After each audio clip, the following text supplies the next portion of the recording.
You're not going to believe the moment it happened. The moment everything shifted. The moment the world's most recognizable ex-royal couple learned that Australia, the same country that once lifted them on its shoulders like beloved celebrities, had just slammed its doors shut. But before we continue, please subscribe and turn on the notification bell for updates. Not gently, not diplomatically, not with polite hesitation. No royal tour, no visit, no stage, no welcome. Just a firm, unmistakable message that left both Meghan Markle and Prince Harry in complete disbelief, and eventually, in tears. And the bigger question, the question that instantly rewired the global conversation, still hangs in the air like static electricity. How did we get here? How did Australia, a country that once lined its streets with tens of thousands of fans to greet the newlywed Duke and Duchess of Sussex, become the nation that told them, in essence, don't come back? And why now? Because that's the mystery twisting underneath every headline. Why this rejection, at this moment, carries emotional weight far heavier than any tabloid scandal, family feud, or media backlash the Sussexes have weathered up to this point. Let's rewind for a moment. In 2018, Meghan and Harry weren't controversial. They weren't polarizing. They weren't a political lightning rod. They were the fairy tale couple of a new generation. Freshly married, freshly adored, freshly celebrated across the Commonwealth. And when they touched down in Australia, the reaction was explosive in the most positive way. Crowds swarmed every venue.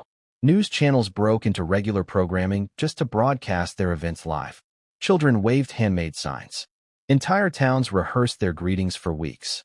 Elderly citizens lined up at dawn just for the chance to wave at them from across the barricade. And then came the emotional peak of all peaks. Meghan's pregnancy announcement. A moment so monumental, so electrifying, that some Australian reporters still call it one of the biggest media surges in modern Commonwealth history. Australia became part of that story, forever. That tour wasn't just a royal visit. It was a cultural earthquake. So how did we go from that? From celebrations, champagne, and national euphoria, to a government letter that said, in carefully crafted diplomatic language, absolutely not. Something happened. Many things happened. And now we're putting the entire chain together, moment by moment, truth by truth, until the full picture snaps into place. Because the rejection isn't random. The timing isn't accidental. And the emotional fallout isn't something the Sussexes were prepared for. But let me ask you something before we go any deeper, and truly think about this. If a country that once adored you suddenly tells you you're no longer welcome, how would you react? Would you brush it off? Would you shrug, pretend it doesn't sting, and move on with your life? Or would it hit you in the chest like cold steel? Now imagine that place was tied to one of the happiest memories of your entire marriage. Imagine it's where you announced your first child to the world. Imagine it's the country that helped define your public identity. Then imagine that country rejecting you. Publicly, firmly, completely. See the emotional whiplash now? Because for Meghan and Harry, that's exactly what just happened. And here's the part nobody talks about. The part hidden beneath political language and diplomatic coldness. This wasn't simply a rejection of a tour. It was a rejection of everything they believed Australia once represented to them. But what triggered that shift? Was it political pressure? Was it the rising anti-monarchy sentiment? Was it the perception that the Sussexes are no longer working royals and therefore don't qualify? Or was something deeper at play? Something personal, something controversial, something that happened long before they ever submitted a request to return? And why does the emotional impact seem greater for Meghan than for Harry? Why did insiders describe her reaction as heartbroken, shaken, and stunned? Why did one aide claim she kept asking, why would they do this? Why Australia? Why Australia, indeed? Let's peel back the layers one at a time. Let's walk through the events as they unfold, not in headlines, but in quiet conversations behind closed doors, the ones where people actually tell the truth. But before we get there, there's another question we have to confront, because it reveals something important. Why were Harry and Meghan trying to return to Australia at all? The answer isn't simple. It's emotional. It's strategic. It's narrative-driven. And it's tangled with their complicated public identity. You see, Australia represents one of the last places where their image was universally positive. No controversy, no debates, no feud, no polarization, just pure, enthusiastic support. Returning there, in their minds, might have been a way to reset the narrative, a way to reconnect with a moment when everything felt right, a way to feel admired again, a way to reclaim the warmth they used to receive effortlessly. But Australia didn't see it that way. Not this time. Not now. Not after everything that happened in the years between 2018 and today. Australia changed. The Sussexes changed. The world changed. And somewhere in those changes, a quiet decision was made. A decision that has now exploded into global discussion. We're going to uncover all of that. But to understand this moment, this heartbreak, this rejection, this emotional unraveling, we must first revisit the beginning.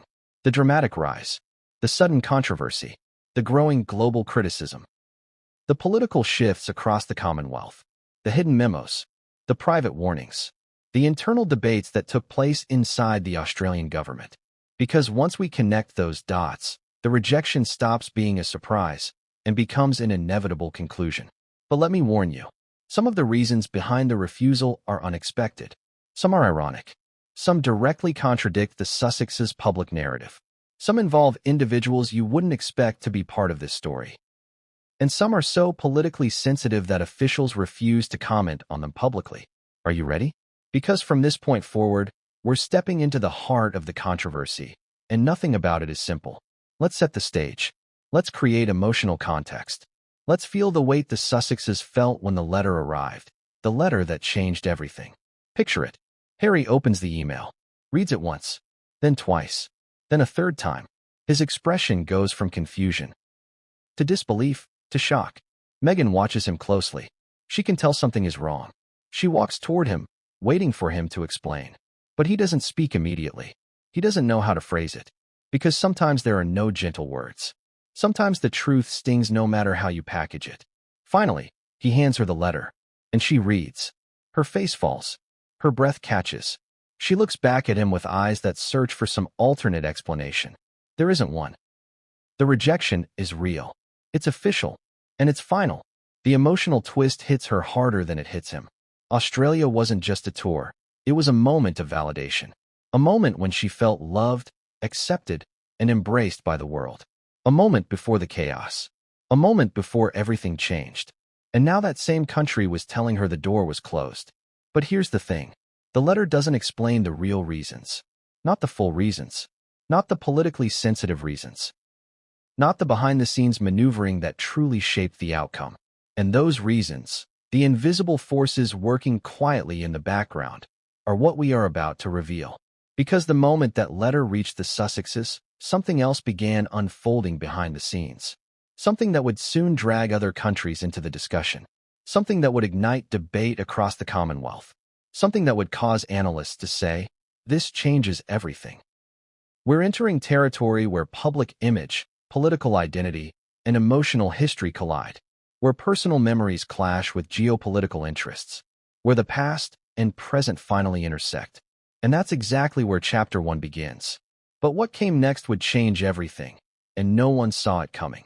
The moment the rejection hit the news cycle, something strange happened. Commentators didn't rush to defend Harry and Meghan. Politicians didn't soften their language. Social media didn't erupt with outrage on their behalf. Instead, there was silence. A strange, unsettling silence. And in that silence, a new question emerged. Not from their critics, not from their supporters, but from ordinary Australians who remembered 2018 vividly. Why would the Sussexes want to come back now? And that question hit harder than people expected. Because for Australia, the 2018 tour was the past. A distant memory. A moment frozen in time. A moment from a chapter of their lives that ended the second the couple stepped away from royal duties. To many Australians, the Sussexes became something else entirely. Celebrities, activists, entrepreneurs, influencers, a brand. But not royals. Not representatives of the crown. And certainly not figures entitled to taxpayer-funded visits. But put yourself in Harry's shoes for a moment. Put yourself in Meghan's. Think about how things must feel from the inside. When the world you once belonged to no longer sees you as part of it, the emotional hit is brutal. That's the deeper reason this rejection shook them. Because it wasn't just a no. It was a reminder. A reminder that they are no longer who they used to be. Not in the eyes of the monarchy, not in the eyes of the Commonwealth, and now, not in the eyes of Australia. But we're still circling around something bigger, something deeper, something the public doesn't know yet. Because the real truth, is that this rejection didn't come out of nowhere. It wasn't spontaneous. It wasn't emotional. It wasn't personal. It was planned. It was discussed, debated, analyzed, predicted, and quietly, strategically approved long before the Sussexes ever learned about it. What does that tell you? That the Australian government wasn't reacting. It was preparing, which immediately raises the next question. Preparing for what? What scenario, what risk, what potential chaos were they trying to avoid? And why were Harry and Meghan at the center of it? Let's zoom in on the timing. Because timing in politics is never a coincidence. The Sussexes' request to return came at a moment when Australia is facing its most vocal Republican movement in decades. Politicians are openly debating the future of the monarchy. Younger Australians are questioning whether royal visits serve any purpose at all. The Prime Minister is under pressure to appear neutral, modern, and aligned with public sentiment.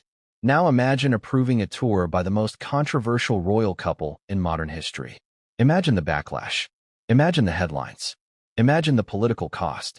And this is where timing becomes everything.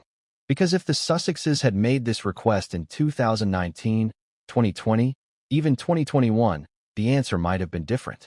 But today, in 2025, it was never going to fly. And here's where things get emotional again. Harry did not expect this. Not at all. He genuinely believed Australia still held a special place in its heart for him and Meghan. He remembered the cheering crowds, the gifts from children, the handshakes, the flowers, the emotional moments when people told them, "We love you." In his mind, that was Australia. So when the rejection came, it shattered something. A belief, a memory, a connection. But for Meghan, it cut even deeper. Because Australia wasn't merely a successful tour. It was the moment she felt accepted by the monarchy, perhaps the only moment.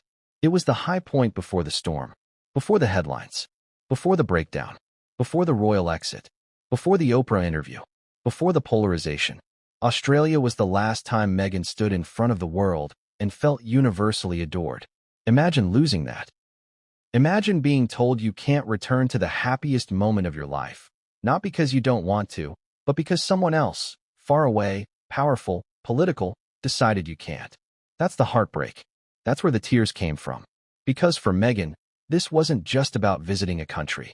It was about revisiting a moment, a feeling, a memory where she felt like she belonged. But Australia's rejection made one thing painfully clear. That chapter is closed. Not temporarily. Not conditionally. Closed. Now the question is, who made that decision? And why? Because there are three major forces in play here. Three forces that directly shape the outcome. Three forces that, once exposed, make the entire situation far more complicated than it appears on the surface. Force 1. Australia's internal political climate. This was the obvious factor, the safe explanation, the one that officials could publicly lean on. But it's only the first layer. Force 2. Pressure from other Commonwealth allies who fear controversy, security risks, and media chaos associated with the Sussexes. Yes, you read that right. Australia wasn't acting alone. And Force 3, the one that nobody talks about out loud, pressures and signals from London itself. Because it is no secret that the royal family's relationship with Harry and Meghan remains strained. It is no secret that certain senior royals view Sussex-led tours as confusing, potentially undermining, or politically risky. And it is definitely no secret that the palace wants to manage the Sussex brand, even from afar. Did the palace directly block the trip?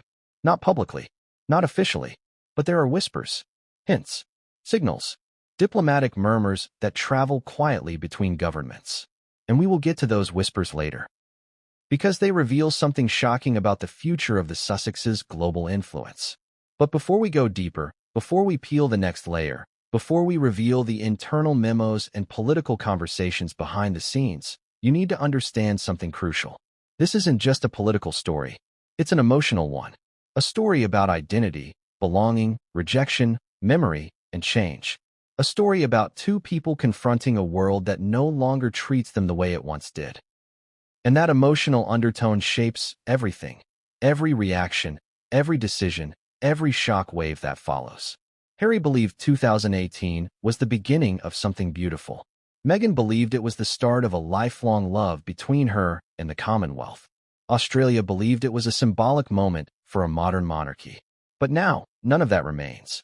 And that raises the final question of this introduction, the question that will lead us into the first chapter. If the Australia rejection is only the surface, what lies beneath it? Because the letter they received, the one that triggered the tears, the disbelief, the emotional collapse behind closed doors, didn't include the real reasons. Those reasons were buried in meetings, in discussions, in warnings, in political memos labeled sensitive, in conversations between leaders who knew the public would never hear the full truth. We will uncover those reasons, piece by piece, step by step, until the entire hidden story comes into focus. And Chapter 1 begins at the exact moment that letter arrived, the moment everything shifted, the moment the emotional fallout began to unravel, the moment the Sussexes realized that the world they left behind might never welcome them back again. But what came next would change everything, and no one saw it coming. The moment the email landed, the room shifted. It wasn't loud. It wasn't dramatic. It wasn't one of those thunderous, cinematic moments where lightning strikes or glass shatters. No, it was quiet. Too quiet. The kind of quiet that creeps into the air right before a storm. The kind of quiet that tells you something is about to break, even if you don't know what it is yet. Harry felt it first. He didn't know why the notification on his phone made his chest tighten, but it did. Maybe it was instinct. Maybe it was trauma. Maybe it was the lingering weight of years spent reading headlines he never wanted to see, receiving messages he never wanted to open. But this time felt different. He didn't know how. He just knew. He swiped his screen, expecting something routine. A calendar reminder. A security update. Maybe a message from an advisor. Instead, it was the response they'd been waiting on. The one about Australia. The one they'd hoped would usher in a new chapter. A chance to go back. A chance to reconnect with the country that had once embraced them more joyfully than almost any other Commonwealth nation. A chance to relive a moment of innocence, before Oprah, before Netflix, before Spare, before the breakdown of royal relationships. Harry's heartbeat stumbled. The message preview didn't give much away. Just the opening line. Regarding your inquiry. That was the first red flag. No warmth. No courtesy. No appreciative acknowledgement of their past visit. Just bureaucracy. Cold. Neutral. Detached. And yet, Harry clicked anyway. What else could he do? This was the moment. The moment they'd been anticipating for weeks. The screen loaded. The email opened. And silence fell again. A heaviness settled on his shoulders. His expression didn't move at first. He didn't flinch. He didn't gasp. He didn't curse. He simply stared. But inside, the ground was cracking. He could feel it, the slow crumble of something once familiar, once safe, once comforting. This wasn't the answer they wanted. Not even close. Meghan noticed immediately. She always noticed. Harry wasn't expressive by nature, not the way she was. But she'd learned the subtleties. The tiny changes in his posture. The way his jaw tightened ever so slightly. The way his fingers tensed around the phone. And this time, she knew something was wrong before he said a word. She approached slowly, almost cautiously, as if afraid to disturb whatever invisible weight had just settled on him. What is it? What happened? Who is it from? The questions remained silent, but they were written all over her face. Harry didn't speak. He couldn't. Not yet. Because he didn't know where to begin. How do you summarize a rejection that feels bigger than it looks? How do you articulate disappointment wrapped in political language? Eventually, he handed her the phone. She took it with both hands, bracing without knowing what she was bracing for. And then she read it. Australia would not approve a return visit. No tour. No engagements. No appearances. In fact, the message said, and Harry had already memorized the phrasing, the government is unable to support or facilitate an official or unofficial visit at this time. At this time. Those 3 words are a dagger disguised as courtesy, because they don't say no forever. They don't say never again. They don't say absolutely not. But they're not offering hope, either. They're offering ambiguity. A diplomatic no. But Meghan didn't hear ambiguity. She heard rejection. She felt rejection. The moment she finished reading, the weight of it hit her. At first, it was confusion. Why? Why now? Why this? Then disbelief. Surely it was a misunderstanding. Surely they were missing context. Surely there was more to the story. But the more she read the email, the clearer it became. This wasn't accidental. This wasn't a mistake. This wasn't a scheduling issue. It was intentional. And intentional stings more than accidental. Because it's deliberate, conscious, purposeful. Her expression softened, then dimmed. She looked up at Harry, searching his face for answers he didn't have. And that's when the emotion began to rise. Not anger, not outrage, not indignation, just hurt. Pure, unexpected, heavy hurt. Because this was Australia. Australia, where people waited hours just to catch a glimpse of them. Australia, where crowds swelled so large that authorities had to block streets. Australia, where they received gifts from children, hand-drawn art, homemade trinkets, letters of admiration. Australia, where people treated them not as royals, but as beloved guests. Australia, where Meghan had felt like she belonged. And now Australia was saying no. The contrast was devastating. But here's what most people don't know. And here's where the story deepens. This wasn't the first communication. This wasn't the only attempt. There had been a back and forth. Requests, clarifications, proposals, logistical questions, soft diplomacy, private conversations, scheduling discussions. They didn't ask for a grand royal tour. They didn't ask for a state-funded parade. They didn't ask for government-sponsored anything. They simply wanted to return, to be present, to revisit a moment of joy. But every time the discussion advanced, something quietly blocked it. A caution, a hesitation, a political concern, a security concern, a cultural shift. And now the final answer had arrived. But what made this moment so unbearable wasn't just the rejection. It was the realization that this wasn't about scheduling, not about logistics, not about timing. It was about them, their identity, their reputation, their history, their choices. And that is a hard truth to face. Because when a country rejects a visit from a former royal, a country that once adored them, it sends a message far deeper than scheduling conflicts. It sends a message about trust, about perception, about political cost, about reputation. Harry felt the sting differently. Meghan felt it like a wound. But what neither of them knew in that moment, what the letter didn't say, was that the rejection had been debated for weeks, behind closed doors, across multiple departments, between officials who weighed every possible consequence. Not because Harry and Meghan were dangerous, not because they were unwelcome as people, not because Australia disliked them, but because a return visit carried risks, political risks, public opinion risks, financial risks, media risks, and above all, the risk of reopening debates Australia wasn't ready to face again. But Harry and Meghan couldn't see those layers yet. All they saw was no. Silence filled the room again, thick and heavy, until Meghan finally spoke. Why would they deny us? What changed? What did we do wrong? And Harry didn't have answers. Not real ones. Not yet. He could make guesses. He could speculate. He could pull from experience. But none of that mattered in the moment. What mattered was her hurt. He moved toward her, placing a comforting hand on her shoulder. She leaned into him, but the emotional weight didn't lift. Because sometimes when something hurts, you don't want comfort. You want answers. And the letter didn't come with answers. That's when the questions began swirling in Meghan's mind. Fast, sharp, urgent. Was this about the monarchy? Was this about the Oprah interview? Was this about Spare? Was this about politics? Was this coordinated? Was someone influencing the decision behind the scenes? And that last question lingered the longest. Was someone influencing the decision?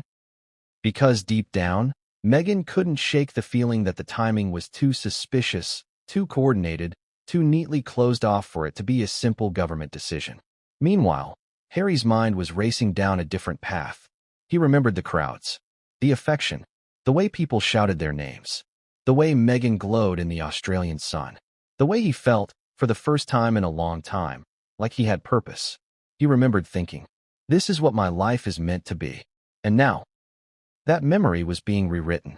Not by him, not by Meghan, but by a government that no longer saw them as part of its narrative. Harry sat down, letting the weight sink in. Meghan stood still, staring at the message as if it would change if she read it enough times. It didn't. After several long minutes, she whispered something almost too quietly to hear. How did we get here? It wasn't a rhetorical question. It wasn't dramatic. It wasn't a performance. It was a genuine cry for understanding.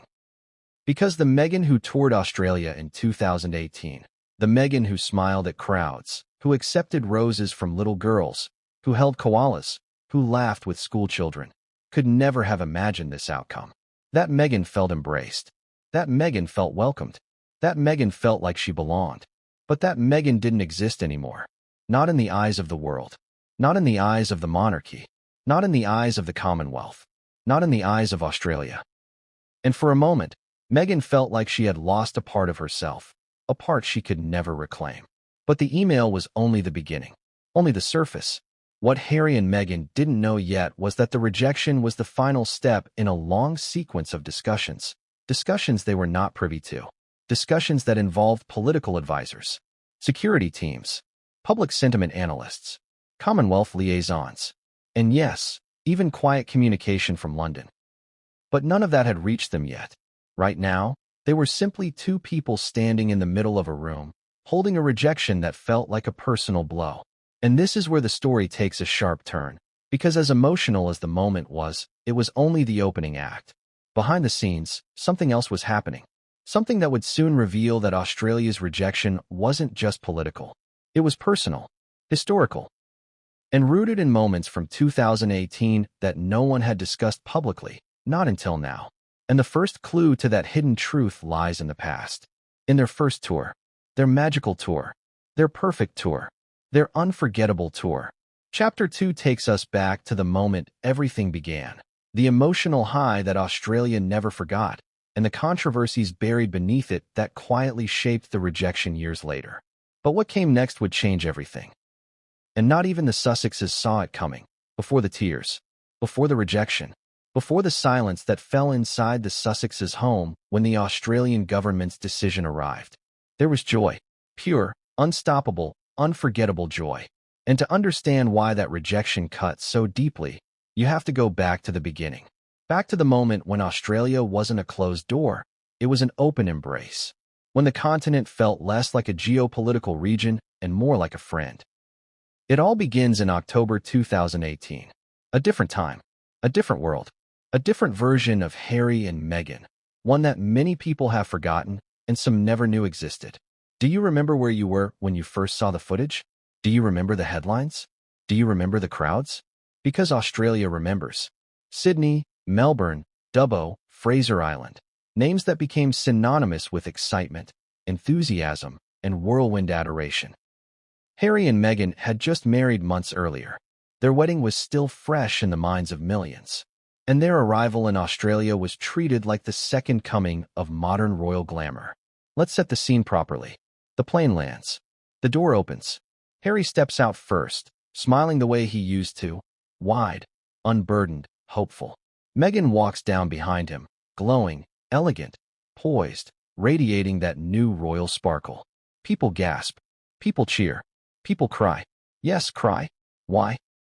Because in 2018, the Sussexes symbolized something the monarchy desperately needed. A new era. A fresh beginning. A glimpse of modernity. Harry, the beloved prince. Meghan, the groundbreaking duchess. Together, they represented possibility. And Australia embraced them wholeheartedly.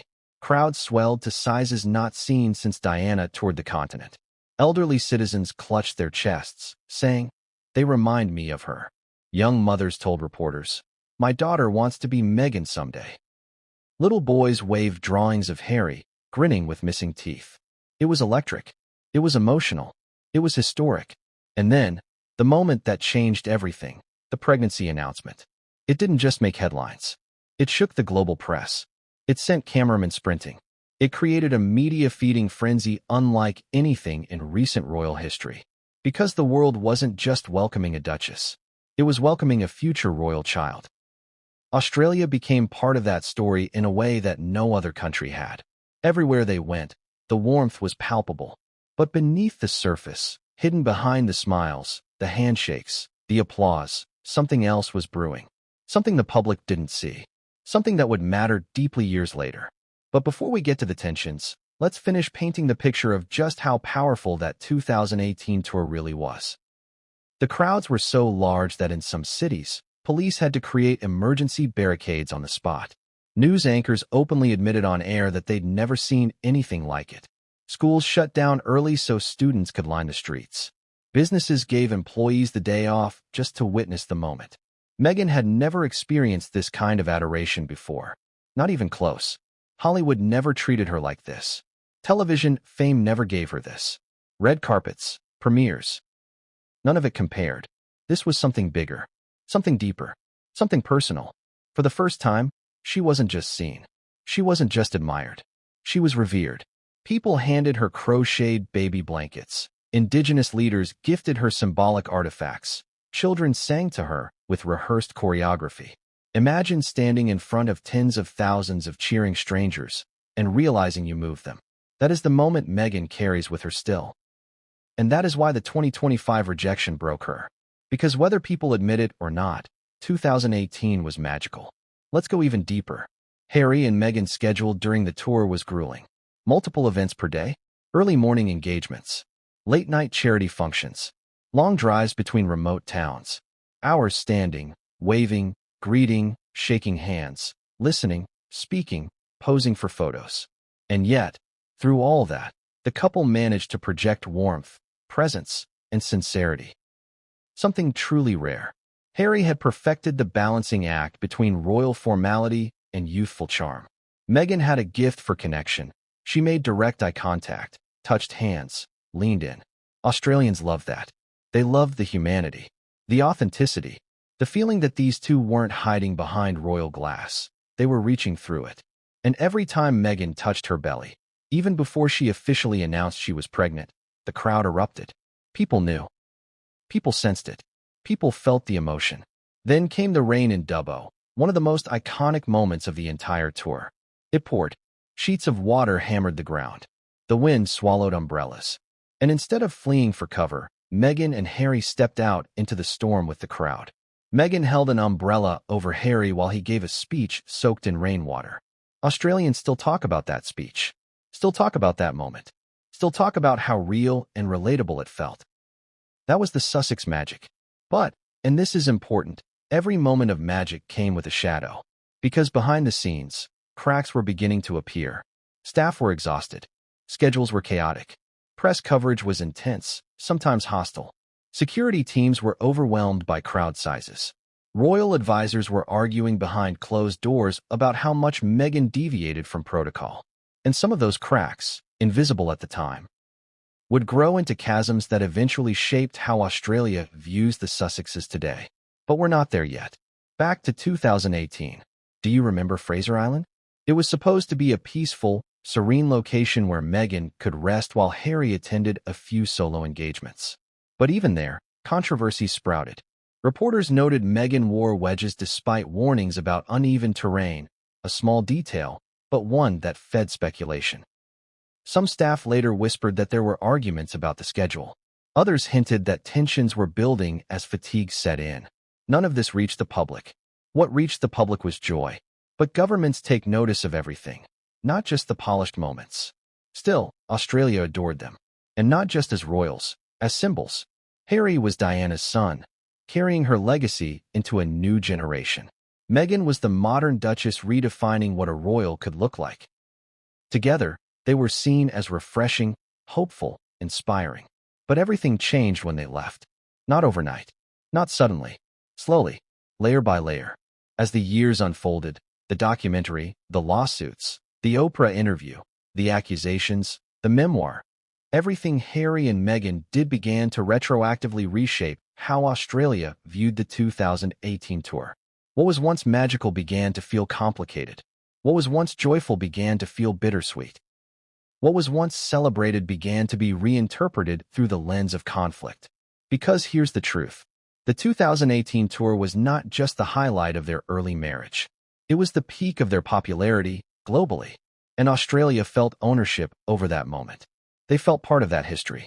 Which is exactly why the government's 2025 decision is so emotionally shocking. It's not just a no. It's a reversal of identity. A reversal of memory. A reversal of everything that tour represented. But here's where the deeper story begins to emerge. Because even though the public memory of the tour is overwhelmingly positive, officials remember more than the public saw.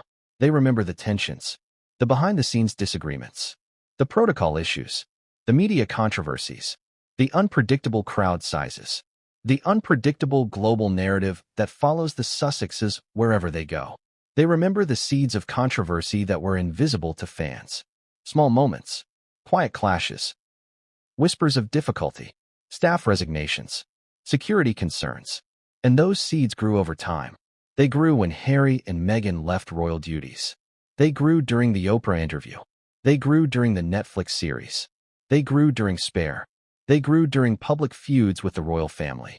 They grew as the couple became global figures unaffiliated with the monarchy but still connected to it. And by the time Harry and Meghan requested to return in 2025, the seeds had become forests. Forests full of political risk. Forests full of logistical nightmares. Forests full of public opinion battles. But the Sussexes didn't see the forests. They saw the memories. Because to them, Australia was not controversy. It was joy. It was validation. It was purpose. It was the moment everything felt possible. And that brings us to the emotional heart of this chapter. The 2018 tour wasn't just successful. It shaped Meghan and Harry's perception of themselves. And that is precisely why Australia's rejection, 7 years later, hit with the force of emotional whiplash. Think of it like this. If someone praised you loudly one day and rejected you quietly years later, which moment would haunt you more? Because praise lifts you, but rejection rewires you. Now let's go deeper. During the 2018 tour, there were hidden tensions that almost no one knew about. Not the public, not reporters, not even most royal fans. These tensions mattered then. But they matter even more now, because they became part of Australia's long-term memory. Not the people, but the government, the security teams, the advisors who deal with risks, controversies, and political fallout. Some of the moments were small. Some were large. Some were explosive internally. And all of them shaped what happened in 2025. We'll unravel each of those tensions in the next chapter, one by one, piece by piece, until the full picture becomes clear. Because behind the sunshine and smiles of 2018, Australia saw something else. Something they never forgot. Something that returned to the surface when the Sussexes asked to come back. And that's where Chapter 3 begins. But what came next would change everything. And Australia had been waiting years to reveal it. For years, the world remembered the sunshine, the cheering crowds, the koala photo ops, the umbrella moment in the rain, the pregnancy announcement that sent shockwaves around the globe. But governments don't remember tours the way the public does. Fans remember magic. Officials remember risk. Politicians remember optics. Security teams remember complications. Advisors remember red flags. And in the quiet corners of Australian bureaucracy, the parts that never make headlines, the parts most people will never hear about, the 2018 tour left behind a list. A list of concerns. A list of complaints. A list of complications. A list of moments the government documented and then never forgot. By the time Harry and Meghan tried to return in 2025, those forgotten moments weren't forgotten at all. They were waiting, dormant, stored in briefing notes, filed under sensitive, ready to be referenced when the Sussexes resurfaced. So what were those hidden controversies? Some were minor. Some were major. All of them mattered. Let's peel back the curtain. Because if you want to understand why Australia said no, you must understand the moments Australia quietly held on to. And we begin with the first one, the media clash. Not the public one, the private one. The moment Meghan reportedly refused to interact with certain Australian outlets that had criticized her before she landed. She felt they were unfair. She felt their tone was hostile. She felt their language was coded. She felt their coverage veered into racial undertones. Many people would sympathize with her. But to the Australian government, this raised a delicate problem. If a visiting royal or semi-royal refuses to engage with certain press groups, the government faces accusations of favoritism, censorship, control, manipulation. Governments cannot afford that. But that was only the beginning. Next came the staff tensions. You've heard whispers before. Reports of aides crying. Staff overwhelmed. Assistants quitting. Scheduled disagreements turning into heated exchanges. But those whispers didn't come out of nowhere. Some of them happened in Australia. Australia's internal reports, the ones no one sees, documented noticeably rigid working conditions around the Sussexes. Requests were made at odd hours. Schedules changed unpredictably. Staff felt exhausted. Security teams complained about communication gaps. Engagement organizers reported last-minute adjustments that stressed local operations. Officials didn't consider any of this catastrophic, but they remembered it. Governments always remember patterns. Next came protocol concerns. Here's the truth most people don't realize. Royal tours involve choreography, down to the minute. There are expectations, rules, customs, clear structures. And Meghan, in her attempt to humanize the role and connect authentically with crowds, sometimes bypassed them. Did she break rules maliciously? No. Did she ignore centuries-old traditions to make people feel included? Yes. But to governments, breaking protocol isn't charming. It's unpredictable. Meghan hugging people in crowds without warning? Sweet to the public. Nightmarish to security. Meghan speaking spontaneously at engagements? Heartwarming to fans. Logistically risky to staff. Meghan adjusting clothing or ignoring dress code guidelines. Irrelevant to the average person, but a problem for officials coordinating local cultural expectations. Australia didn't hate these things. They simply noticed them. And when they noticed them, they wrote them down. Which brings us to one of the biggest issues of all. The press explosion. Not admiration. That's the public side. The private side was chaos. Australia had never seen such a media tsunami in such a short period of time. News vans everywhere. Reporters fighting for access. Cameras crowding roads. Media helicopters hovering overhead. International outlets sending teams to cover every second. The Australian government had to pull emergency resources to handle crowd management. Police were stretched thin. Security teams had to double staff. Local cities had to divert funds without warning. At the time, officials dealt with it. In 2025, they remembered it. And the question they asked themselves was simple. If this much chaos happened when the Sussexes were universally adored, what would happen now? After Oprah? After Netflix? After Spare? After their feud with the royal family? After becoming political megaphones? What kind of media storm would follow them back to Australia today? The government wasn't sure. And uncertainty is dangerous in politics. But the biggest secret, the one never printed in the press, came from an internal briefing note written after the tour. A note that circulated through several departments. A note that resurfaced the moment the Sussex request arrived in 2025. It contained 5 words. Future risk assessment, high volatility. Not a warning, not a condemnation, but a prediction. A prediction that Harry and Meghan, as their identities and global roles evolved, would become unpredictable, polarizing, emotionally driven, media magnets, political lightning rods. Those words didn't matter much in 2018, but in 2025, they mattered a lot. Because let's be honest, Harry and Meghan in 2018 were not the Harry and Meghan of 2025. Back then, they were royal sweethearts. Today, they're cultural disruptors. Back then, they were applauded for modernizing the monarchy. Today, they're criticized for abandoning it. Back then, they represented unity.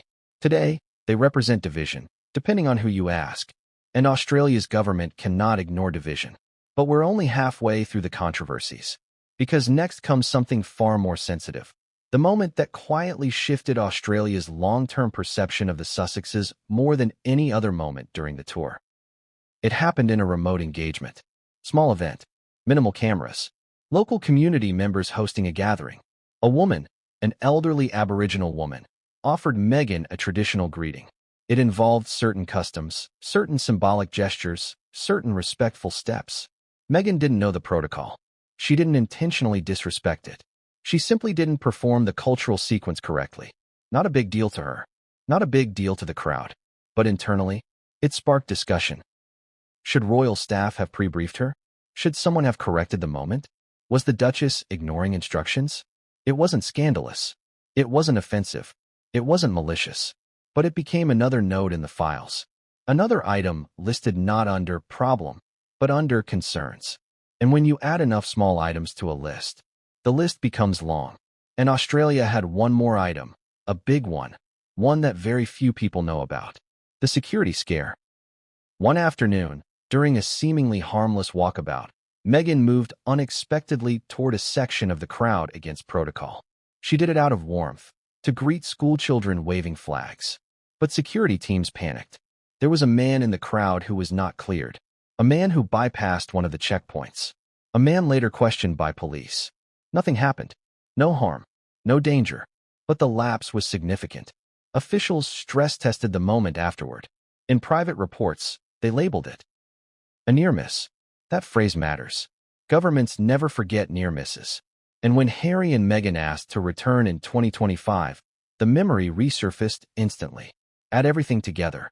Media chaos, protocol deviations, staff tensions, cultural misunderstandings, near-miss security scare, unpredictable public narrative, political sensitivity, royal family tensions, rising republicanism, cost concerns, risk of polarizing headline fallout, and Australia's internal conclusion becomes obvious.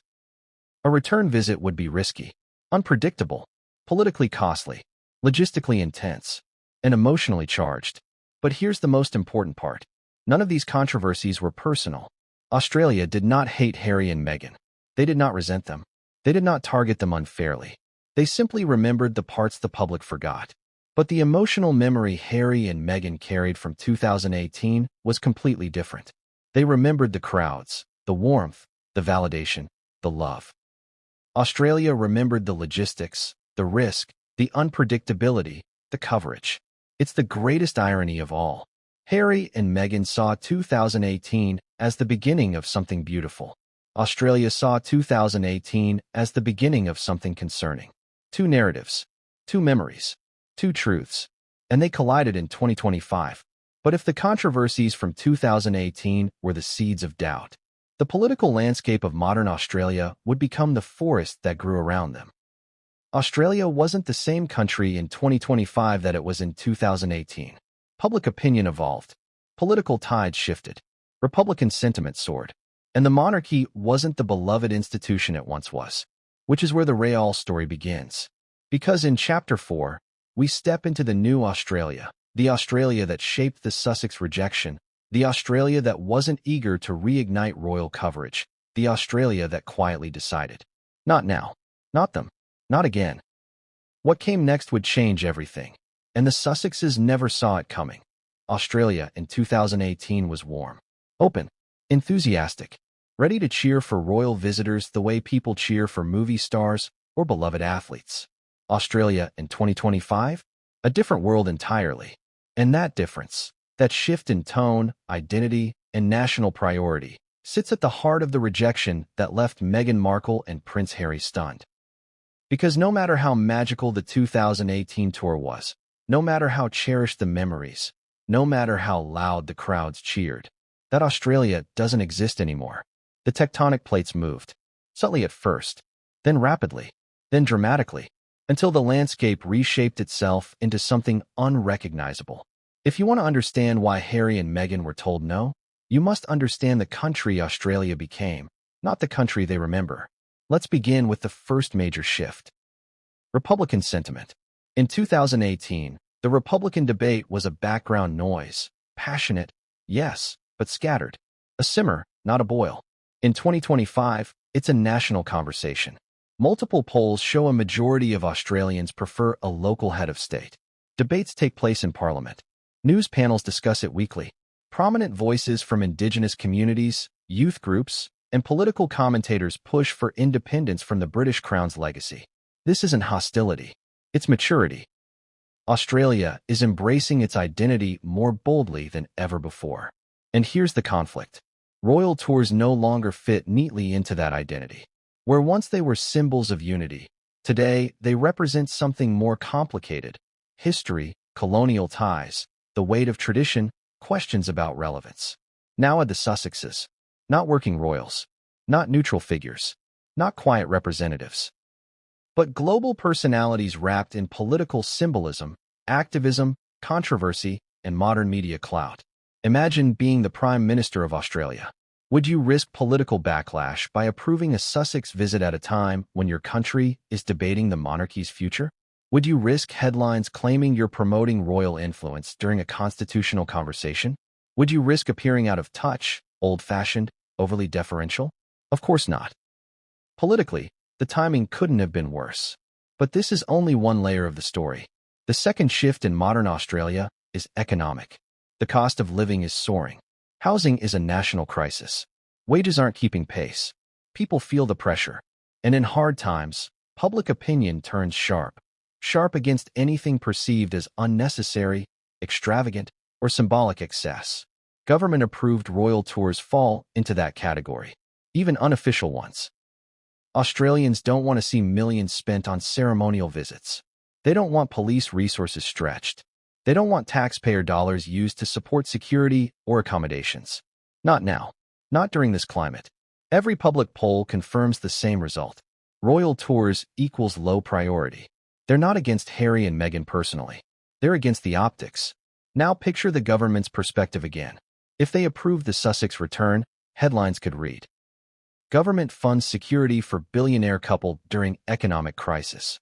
Or worse, taxpayer money used to support former royals who abandoned their duties. And in politics, optics can destroy careers faster than scandals. But the political risk didn't stop there. A third shift emerged, quietly, subtly, but massively. The shift in trust. In 2018, Harry and Meghan were trusted, respected, seen as relatable and genuine. By 2025, they were polarizing figures. Loved by some, criticized by many. Caught in narrative wars they didn't always control. Australia watched everything happening overseas. The interviews, the documentaries, the public disagreements with the royal family, and formed its own opinions. Not negative opinions. Not necessarily, but skeptical ones. Australia is a nation that values humility, straightforwardness, directness, no theatrics, no dramatic flair. And the Sussex brand became very dramatic. A media empire built on revelations. A documentary series built on conflict. A memoir built on pain. Public statements built on emotion. Some Australians sympathized. Some Australians rolled their eyes. And governments pay attention to both groups. Here's the harsh truth. If a significant percentage of Australians feel fatigue around royal drama, even if they don't dislike Harry and Meghan, the government simply cannot justify stirring that fatigue into a new frenzy. Because a Sussex visit would not be quiet. It would be explosive. Every newspaper, every broadcast, every radio station, every social feed. Australia couldn't afford that disruption in 2025. Not with the issues on their plate. Not with the political climate. Not with the economy. Not with Republican debate intensifying. Not with global instability rising. But the fourth shift is the one most people miss, because it's subtle, emotional, and deeply cultural. Australia changed generationally. Younger Australians think differently about royalty than their parents did. They don't view royal visits as exciting events. They don't view monarchy as aspirational. They don't view royal titles as meaningful symbols. To them, the Sussexes aren't royal figures. They're celebrities. Interesting celebrities. Controversial celebrities. Globally recognized celebrities. But celebrities. And the government does not organize logistical operations for celebrities, especially ones who come with layers of political tension. This was the shift no one warned the Sussexes about. The shift they didn't see. The shift that turned their beloved 2018 moment into an outdated memory. Because 2018 belonged to an Australia that looked at Harry and Meghan and saw hope. 2025 belongs to an Australia that looks at Harry and Meghan and sees complication. And complication is something politicians avoid at all costs. Still, this isn't the whole story. There's one more shift, the fifth one, the shift that carried the most weight in the final decision. Australia, in the last decade, began to assert itself more boldly on the global stage. Less tied to tradition, less deferential to old hierarchies, more assertive in its identity, more independent in its values. This new Australia doesn't bend to royal expectation. It doesn't adjust itself for royal feelings. It doesn't prioritize symbolic visits over national priorities. This is the Australia that said no. Not out of cruelty, not out of spite, not out of resentment, but out of alignment with its new identity. The government's exact reasoning, the one buried inside confidential internal memos, was described with one term: political incongruence. A visit from Harry and Meghan felt incompatible with the national climate. It wasn't about dislike. It wasn't about punishing them. It wasn't about taking sides in their royal feud. It was simply this: The Sussexes no longer aligned with what Australia wanted to project to the world. But that's not the end of the story. Because while the political landscape shaped the no, something else pushed it over the edge. Pressure. Not external pressure. Not from the public. Not from the monarchy directly. But from inside Australia's own political machinery. Internal advisors warned that approving the visit could reopen the monarchy debate prematurely, trigger a media storm that overshadows national issues, polarize the public, undermine the government's agenda, appear tone-deaf during economic stress, distract from real political work, create unnecessary diplomatic risk. And when you add those warnings together, the outcome becomes inevitable. But here's what the Sussexes don't know, what Meghan in particular doesn't know, and what would break her heart if she did. Australia didn't say no because they disliked her. Australia said no because they had moved on. The country changed. The climate changed. The priorities changed. But the Sussexes didn't see those changes. They were still holding on to 2018 while Australia had already turned the page. And that emotional disconnect, that chasm between memory and reality, is part of why the rejection felt like a betrayal. But the political climate was only one pillar of the decision. In Chapter 5, we move to the most controversial one. The question of whether London, quietly, subtly, indirectly, influenced Australia's decision. Because this wasn't just about politics. This was about power. What came next exposes a layer of the story the Sussexes never expected and never saw coming. The moment Australia said no, silence filled the Sussex home. But across the world, inside the corridors of London's oldest institutions, that silence wasn't silence at all. It was strategy, whispers, cautious conversations, diplomatic signals disguised as passing comments, subtle nudges buried inside bureaucratic language, and a tension that had nothing to do with Australia's political climate and everything to do with the crown. Because here's the question Australia will never answer publicly. The question that hovered over their decision like a ghost. Did London influence the rejection? The government says no. Officials deny it. Press secretaries dismiss it. Spokespeople wave it off. But political insiders? They tell a different story. So do Commonwealth advisors. So do diplomatic correspondents. So do senior analysts who understand how royal influence moves through international relationships, not loudly, but quietly, through tradition and subtle pressure. And the timing is suspicious. Why now? Why this request? Why this specific decision at this precise moment? Because London has eyes everywhere. Not because they're watching Harry and Meghan, but because the monarchy watches the Commonwealth. Always. And Australia, whether it moves toward or away from the monarchy, remains one of the most symbolically important nations under the King's domain. So when the Sussexes expressed interest in returning to Australia, not as working royals, but as high-profile global personalities, it raised questions in London. Big questions. Dangerous questions. Let's break them down. First question. If Harry and Meghan returned to Australia and drew massive crowds again, what message would that send? Would it suggest that the Sussexes, not the senior royals, are the modern face of the monarchy? Would it imply that Diana's children, even outside the institution, hold more public appeal than the working royals inside it? Would it expose fractures in the monarchy's global influence? Second question. If Harry and Meghan returned and delivered speeches, met with leaders, or engaged in unofficial diplomacy, whose voice would they be representing? Certainly not the crown, not the British government, not the royal household, but the world might interpret their actions as royal in tone, simply because of who they are, and that blurs dangerous lines. Third question. If the Sussexes had a triumphant return to Australia, what would that mean for Charles, William, and the rest of the royal family? Would it undermine their upcoming tours? Would it overshadow official engagements? Would it suggest that the Sussex brand still has unmatched international power? No monarch wants that uncertainty, especially not now. And that brings us to the most important question, the question nobody in power wants to say out loud. Would a Sussex visit revive criticisms of the monarchy rather than suppress them? Because when Harry and Meghan show up anywhere, narratives erupt. Discussions about racism, discussions about media cruelty, discussions about institutional rigidity, discussions about royal hierarchy, discussions about family division. A Sussex tour could unintentionally reopen wounds that the monarchy has spent years trying to close. But if London truly wanted the Sussexes blocked, would they openly ask? Of course not. It doesn't work like that. Royal influence isn't a phone call. It's not a please say no request. It's not a command.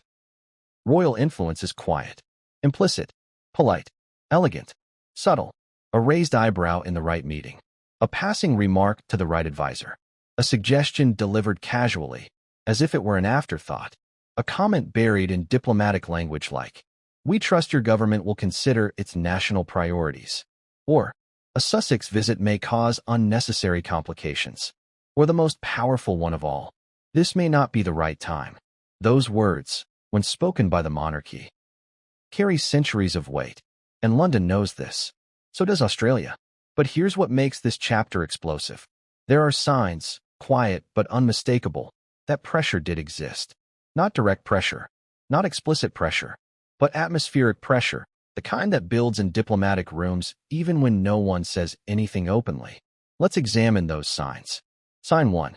The timing of the rejection aligned perfectly with internal royal planning. At the same time Harry and Meghan were requesting to return to Australia, King Charles and Prince William were planning a series of Commonwealth engagements. Not in Australia, but in nearby nations. Royal tours are choreographed with military precision. They are coordinated across months, sometimes years. And the monarchy does not want competing narratives.